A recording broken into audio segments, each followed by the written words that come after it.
Kita akan membaca firman Tuhan dari Kisah Rasul pasal 9 ayat 19 sampai dengan ayat 31. Saulus dalam lingkungan saudara-saudara. Dan setelah ia makan, pulihlah kekuatannya. Saulus tinggal beberapa hari bersama-sama dengan murid-murid di Damsyik. Ketika itu juga ia memberitakan Yesus di rumah-rumah ibadat dan mengatakan bahwa Yesus adalah anak Allah. Semua orang yang mendengar hal itu heran dan berkata, bukankah dia ini yang di Yerusalem mau membinasakan barang siapa yang memanggil nama Yesus ini? Dan bukankah ia datang ke sini dengan maksud untuk menangkap dan membawa mereka ke hadapan imam-imam kepala? Akan tetapi Saulus semakin besar pengaruhnya, dan ia membingungkan orang-orang Yahudi yang tinggal di Damsyik, karena ia membuktikan bahwa Yesus adalah Mesias. Beberapa hari kemudian orang Yahudi merundingkan suatu rencana untuk membunuh Saulus. Tetapi maksud jahat itu diketahui oleh Saulus. Siang malam orang-orang Yahudi mengawal semua pintu gerbang kota supaya dapat membunuh dia. Sungguh pun demikian, pada suatu malam murid-muridnya mengambilnya dan menurunkannya dari atas tembok kota dalam sebuah keranjang. Setibanya di Yerusalem, Saulus mencoba menggabungkan diri kepada murid-murid, tetapi semuanya takut kepadanya karena mereka tidak dapat percaya bahwa ia juga seorang murid. Tetapi Barnabas menerima dia dan membawanya kepada rasul-rasul dan menceritakan kepada mereka bagaimana Saulus melihat Tuhan di tengah jalan dan bahwa Tuhan berbicara dengan dia dan bagaimana keberaniannya mengajar di Damsyik dalam nama Yesus. Dan Saulus tetap bersama-sama dengan mereka di Yerusalem dan dengan keberanian mengajar dalam nama Tuhan. Ia juga berbicara dan bersoal jawab dengan orang-orang Yahudi yang berbahasa Yunani. Tetapi mereka itu berusaha membunuh dia. Akan tetapi setelah hal itu diketahui oleh saudara-saudara anggota jemaat, mereka membawa dia ke Kaisarea dan dari situ membantu dia ke Tarsus. Selama beberapa waktu jemaat di seluruh Yudea, Galilea, dan Samaria berada dalam keadaan damai. Jemaat itu dibangun dan hidup dalam takut akan Tuhan. Jumlahnya makin bertambah besar oleh pertolongan dan penghiburan Roh Kudus. Amin. Saudara-saudara yang terkasih dalam Tuhan, ayat-ayat yang kita baca ini, saudara-saudara, berbicara tentang periode yang terpenting dalam kehidupan gereja mula-mula. Kita mengetahui bahwa Yesus pertama kali memanggil 12 murid yang disebut sebagai apostolos, atau di dalam bahasa Ibrani saliyah. Saliyah itu artinya utusan, rasul. Karena dahulu mula-mula Tuhan ketika menyelamatkan bangsa Israel itu jumlahnya 12. Maka gereja nantinya sebagai Israel baru juga disimbolkan dengan 12 rasul. Setelah 12 itu ada para skenim. Skenim itu dalam bahasa Ibrani, kalau diterjemahkan dalam bahasa Indonesia, artinya adalah tua-tua. Tua-tua itu jumlahnya 70. Dahulu membantu pelayanan Musa, maka pernah 70 tua-tua itu menunggu Musa ketika Musa menerima 10 perintah Tuhan. Sebagai Israel baru, setelah simbol 12 murid yang menggambarkan 12 suku Israel, karena ini Israel rohani, juga Yesus punya 70 murid. Jadi misi mula-mula itu kepada bangsa Israel. Nah, bangsa Israel itu dalam sejarahnya pernah terbelah kerajaannya. Yaitu apa? Ketika Salomo meninggal, kemudian anaknya melanjutkan kerajaan induk yang namanya Yehuda, pusatnya di Yerusalem. Anaknya Salomo itu namanya Rehabeam. Sementara orang kepercayaan Salomo itu membawa 10 suku Israel. Masing-masing kelompok itu ada suku Lewi, karena orang Lewi tidak memiliki tanah pusaka. 10 suku itu dibawa ke utara, dan itu yang dinamakan kerajaan Israel di bawah Yerobeam. Nah, sejak saat itu misi Yesus itu sebetulnya pertama menyelamatkan bangsa Yahudi dulu. Kenapa disebut Yahudi? Sehingga Yesus mengatakan kepada orang Samaria, kamu menyembah Allah yang tidak kamu kenal, kami menyembah Allah yang kami kenal, karena keselamatan datang dari bangsa Yahudi. Karena Mesias, Putra Allah itu akan lahir dari jalur keturunan Yehuda. Nah, padahal Yehuda itu yang disebut Yehudim itu hanya 2 suku yang ada di wilayah Yerusalem dan sekitarnya. Sementara 10 suku tadi disebut domba-domba yang sesat dari Bani Israel. Maka prioritas pertama Yesus menyelamatkan orang-orang Yahudi, yaitu Yudea. Lalu setelah Yudea meluas lagi Galilea, Samaria. Maka Yesus pernah berkata, sesungguhnya aku ini diutus untuk mencari domba-domba yang sesat dari Bani Israel. Itu artinya suku Israel yang hilang di utara itu, termasuk orang Samaria.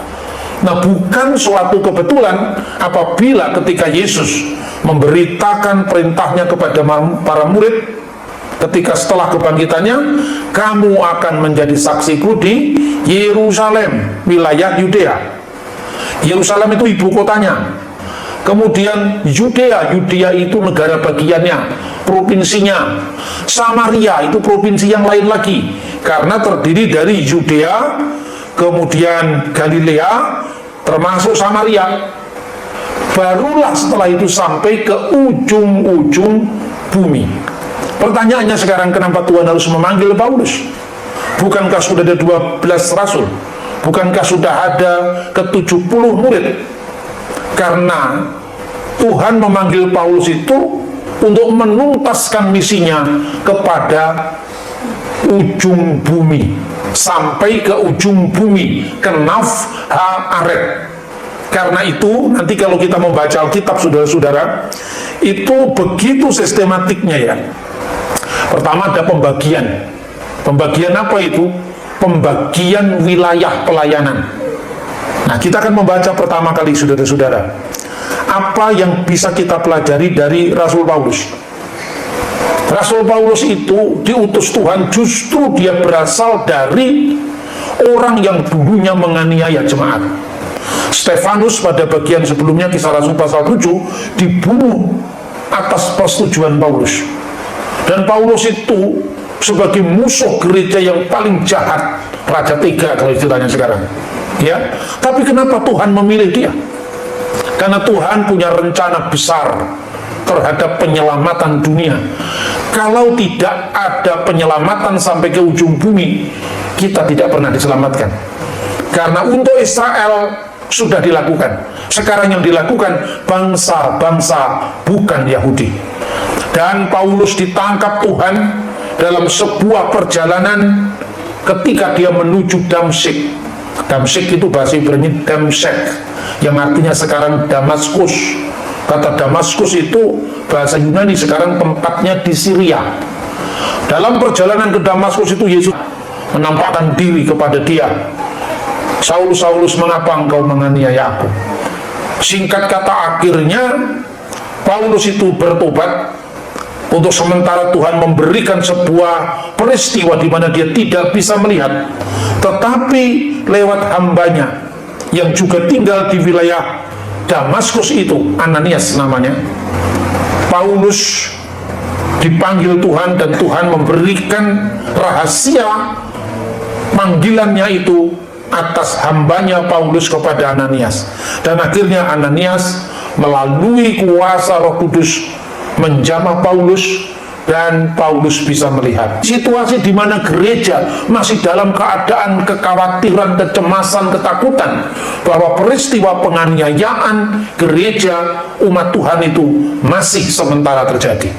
Nah, situasi inilah yang kemudian Tuhan memberikan bukti. Pertama, justru Paulus, orang yang dipanggil Tuhan, namanya dari Saulus menjadi Paulus, akhirnya dipanggil Tuhan, dan Tuhan memberikan kuasanya, di mana Paulus pertama dia kokoh di dalam mewartakan, memberitakan keselamatan dalam Yesus Kristus, dan dia membuktikan bahwa Yesus adalah Mesias, Yesus adalah Juru Selamat. Apa yang bisa kita pelajari dari teks ini? Yang pertama, kekuatan bersaksi. Dalam Kisah Rasul pasal 9 ayat 22, membuktikan bahwa Yesus adalah Mesias, dan itu juga dilakukan di rumah ibadat. Apa yang disebut rumah ibadat di sini? Sinagoge. Maksudnya sinagoge Yahudi. Bahasa Ibrani-nya Bet Knesset, rumah ibadat Yahudi. Saudara tahu rumah ibadat Yahudi itu semua menghadap ke Yerusalem. Jadi kalau saudara membaca dalam Alkitab, ada yang namanya Bait Allah. Bait Allah itu Bet Elohim, Bait Suci, Bet Hamikdas.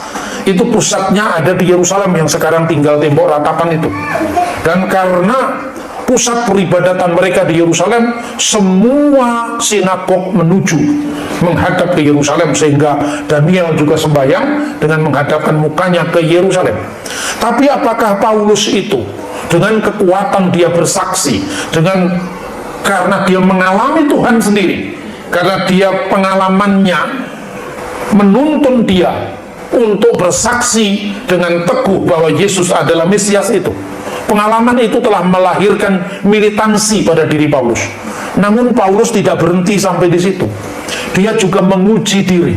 Kita bisa melihat misalnya Galatia pasal 1 ayat 17, 18, 19. Jadi Paulus bukan hanya dia meyakini bahwa Yesus adalah Mesias dan meyakinkan kepada orang lain, saudara-saudaranya orang Yahudi di sinagog itu, di rumah ibadat itu, bahwa Yesus adalah Mesias, tetapi dia menguji diri. Galatia 1 ayat 17, 18, 19. Juga aku tidak pergi ke Yerusalem mendapatkan mereka yang telah menjadi rasul sebelum aku, tetapi aku berangkat ke tanah Arab. Dari situ kembali lagi ke Damsyik. Lalu 3 tahun kemudian aku pergi ke Yerusalem untuk mengunjungi Kefas, dan aku menumpang 15 hari di rumahnya. Tetapi aku tidak melihat seorang pun dari rasul-rasul yang lain kecuali Yakobus, saudara Tuhan Yesus. Nah, saudara-saudara, kenapa dia pergi ke tanah Arab?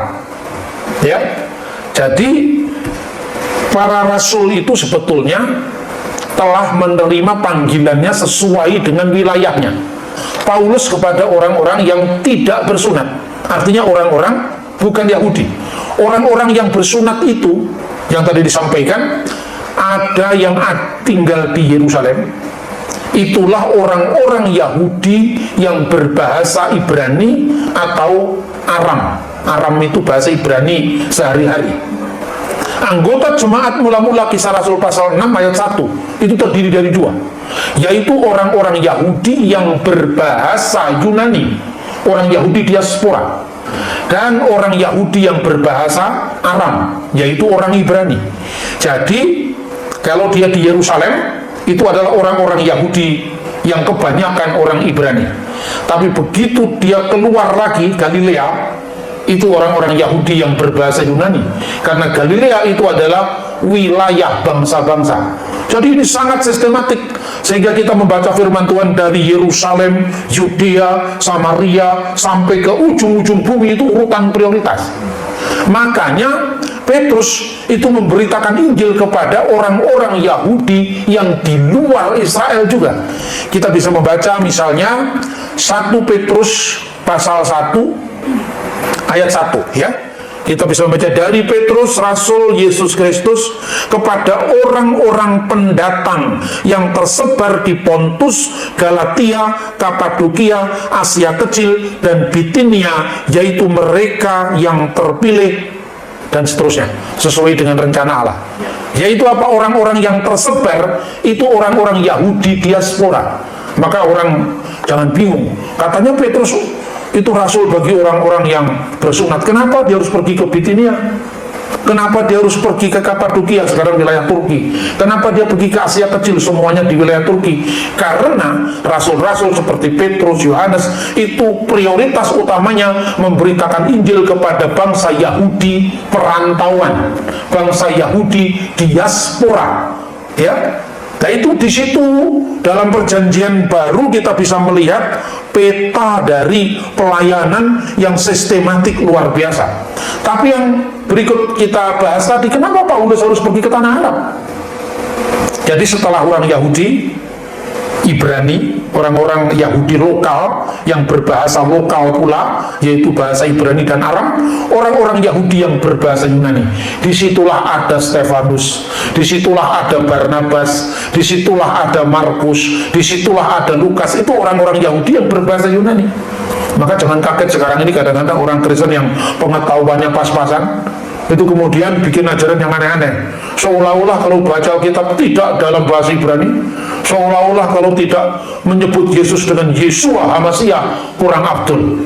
Padahal Alkitab menyatakan di situ ada orang-orang Yahudi yang berbahasa Yunani, karena bahasa Yunani itu lingua franca yang menjadi bahasa perdagangan, bahasa internasional saat itu. Jelas ya, orang Yahudi yang di Yerusalem, kemudian di Samaria, artinya lebih meluas lagi ke daerah-daerah orang Yahudi diaspora, sehingga Petrus sebagai rasul orang bersunat juga pergi ke Kapadokia, pergi ke Bitinia. Nah baru yang terakhir sampai ke ujung-ujung bumi. Maksudnya apa? Sampai kepada bangsa-bangsa lain. Tapi di situ Paulus bukan orang yang sombong. Dia menguji dirinya dulu, benar apa enggak panggilan saya itu. Maka dia pergi ke Damsyik. Di Damsyik kemudian dia 3 tahun tinggal di tanah Arab. Loh, kenapa harus tanah Arab? Yang pertama jangan salah paham, yang disebut tanah Arab itu bukan Arab Saudi sekarang ya. Tanah Arab itu tanah Arab dari abad pertama zaman Yesus. Tanah Arab itu ya, kita bisa membaca sejarah itu sesuai dengan zamannya. Kalau tidak kita melakukan yang namanya anakronisme. Ana itu menolak, kronos itu kronologi, urutan waktu. Jadi kalau saudara melihat kira-kira ungkapan-ungkapan di zaman Yesus, ya jangan dipahami menurut ungkapan sekarang. Ya, misalnya sukar bagimu menendang ke galah rangsang, itu apa maknanya itu? Itu kan idiom di zaman Yesus. Itu mirip dengan kalau bahasa Indonesia, jangan ada udang di balik batu, jangan cari udang beneran. Itu kan ungkapan, idiom. Sebab kalau kita memahami sejarah ribuan tahun yang lalu, dari pemahaman kita bisa melakukan kesalahan berpikir, sesat berpikir. Kenapa Paulus pergi ke tanah Arab? Tanah Arab yang dimaksud di sini itu adalah Damaskus dan sekitarnya, termasuk Syria. Seorang geograf dari abad kedua Masehi, dia disebut sebagai bapak geografi. Namanya adalah Claudius Ptolemaios. Dia menulis kira-kira tahun 120 Masehi dalam bukunya yang berjudul Geographiki Hypogesis. Buku itu mengatakan yang disebut orang Arab itu ada 3 kelompok. Yang pertama disebut Arabia Petra, yaitu orang-orang Arab yang tinggal di sekitar Yordania, Petra. Itulah keturunan Ismail.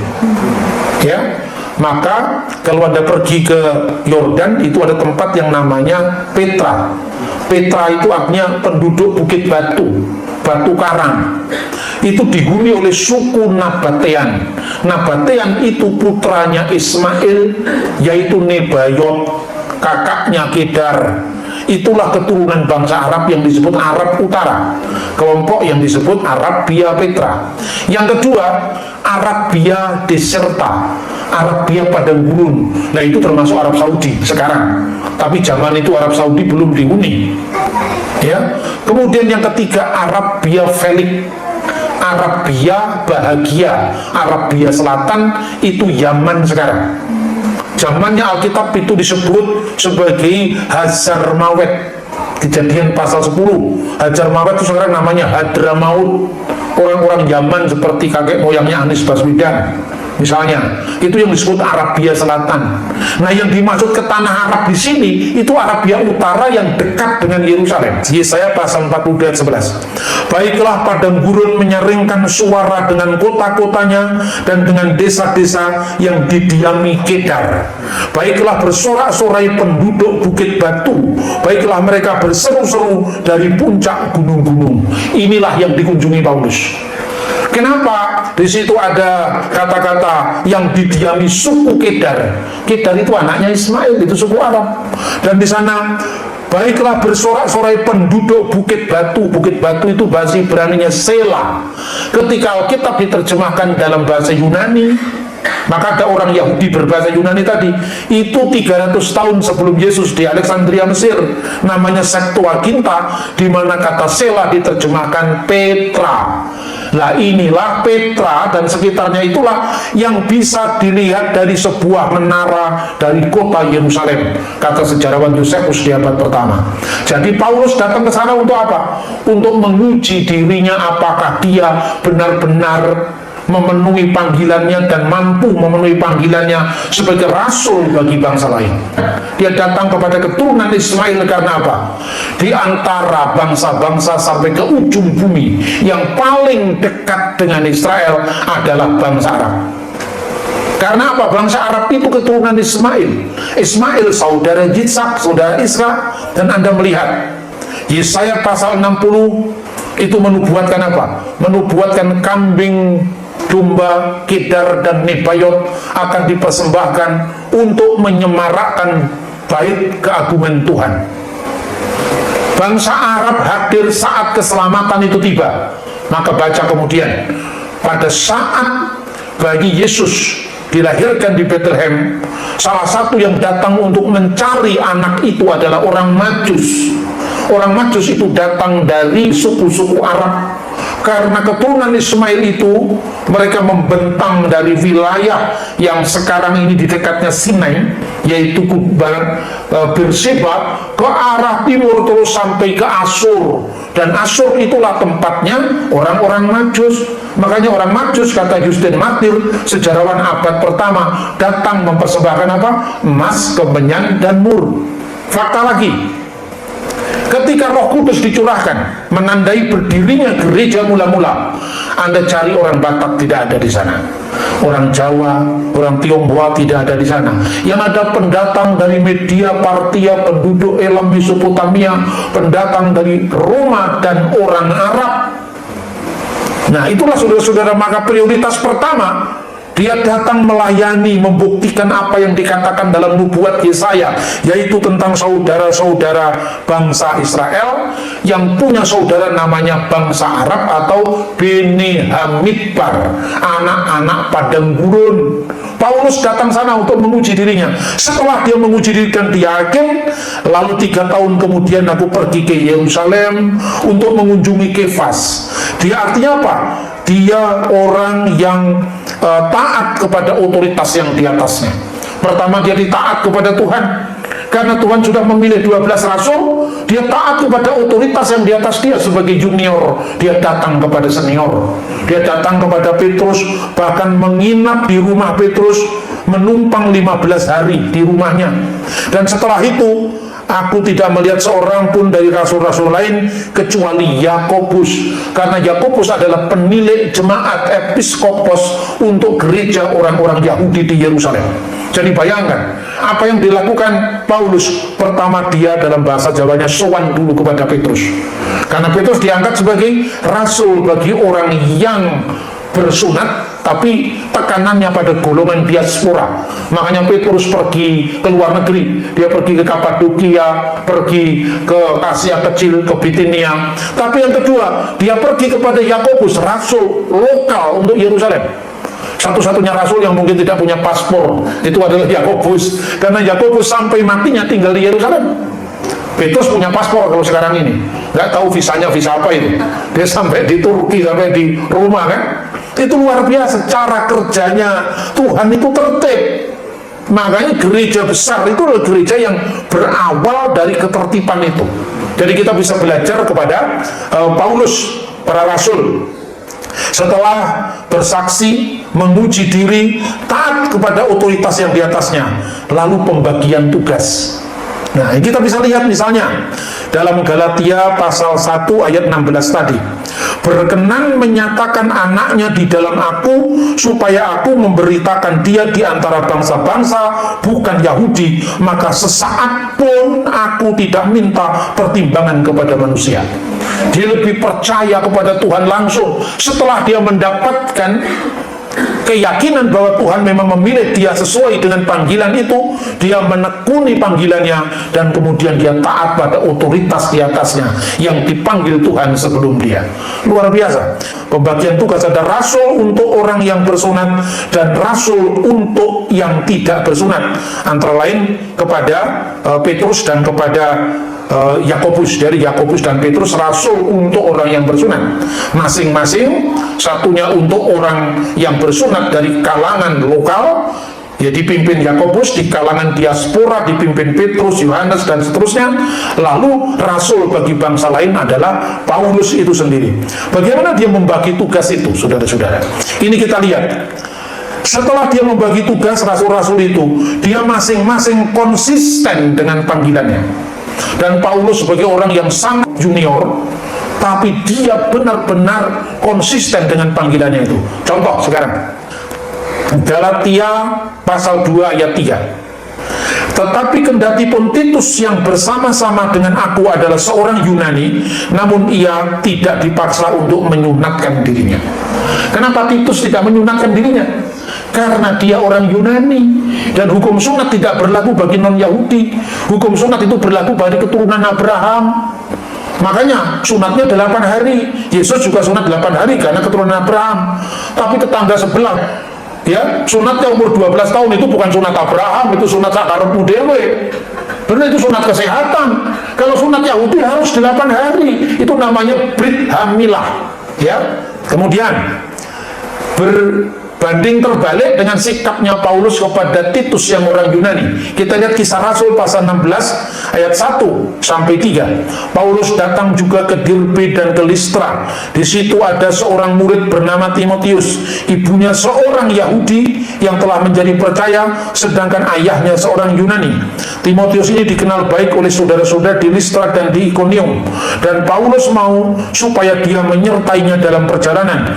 Paulus menyuruh menyunatkan dia karena orang-orang Yahudi di daerah itu, sebab setiap orang tahu bahwa bapaknya orang Yunani, dan supaya tidak jadi batu sandungan di wilayah itu karena orang tuanya keluarga kawin campur, satunya Yunani, tidak jadi batu sandungan, Timotius disunatkan. Nah, Anda jangan bingung nanti kalau ditanya oleh tetangga sebelah, Alkitab saling bertentangan, gitu. Di sini Paulus menyunatkan Timotius, di Galatia tidak boleh Titus dipaksa untuk disunat. Bahkan dalam ayat lain, kalau kamu menyunatkan dirimu, Kristus tidak berguna bagi kamu. Ini bagaimana? Ayat yang saling bertentangan. Lalu disimpulkan, Kristen itu agama Paulus, bukan ajaran Yesus. Kita bingung karena kita tidak membaca Alkitab secara runut, secara historis. Makanya terakhirnya banyak orang Kristen yang mu'alaf. Benar atau tidak? Makanya kita membaca Alkitab ini sebetulnya harta karun yang luar biasa, yang memberikan kepada kita itu sebuah bukti-bukti tentang kebenaran firman Tuhan. Dan yang terakhir, selain konsisten dari panggilan, di atas semuanya itu ada Tuhan yang berkarya, Tuhan yang berencana di dalam setiap hidup dan pelayanan kita. Itulah aspek yang oleh orang Tionghoa disebut keberuntungan, disebut hoki. Ya, jadi jangan menyalahkan budaya orang, budaya luar Alkitab, karena Tuhan saja memberi pluralisme hukum kepada orang bukan Yahudi. Apa sih sebetulnya? Orang mengatakan ini tahun naga kayu katanya. Kenapa ini? Orang yang lahir di tahun ini katanya punya hoki, punya keberuntungan. Apa itu salah? Dan setiap orang yang menginginkan keberuntungan masa salah? Asalkan keberuntungan itu dimintakan dan dipastikan asalnya dari Tuhan. Tidak salah. Itu yang namanya local genius, kearifan lokal. Nenek moyang kita itu, bahasa Jawanya itu apa? Niteni. Jadi mencermati setiap kejadian. Yang namanya orang Jawa juga mirip seperti itu kebudayaannya. Cuma kalau kita percaya kepada detailnya itu ya tidak betul. Artinya semua dari kehidupan kita ini Tuhan yang atur, ya. Jadi kalau nanti kamu pas punya sio tikus yang tidak pas dengan tahun ini, ya tunggu yang lain-lain, tahun keberuntungan yang lain. Mungkin itu belum waktumu, gitu kan? Gitu kan? Bener kan? Tapi di atas semuanya itu Tuhan yang berdaulat. Contohnya di tengah-tengah muridnya pada ketakutan karena ada orang brutal, orang jahat yang namanya Paulus, mereka hanya berdoa. Tapi Tetapi siapa sangka bahwa Tuhan yang telah membuka pintu tidak akan bisa orang menutup. Paulus sudah dipanggil Tuhan seolah-olah yang sudah menyiapkan master plan-nya untuk gereja. Dan yang kita katakan seolah-olah ternyata itu benar, bukan seolah-olah lagi. Ketika Tuhan masih memproses kita,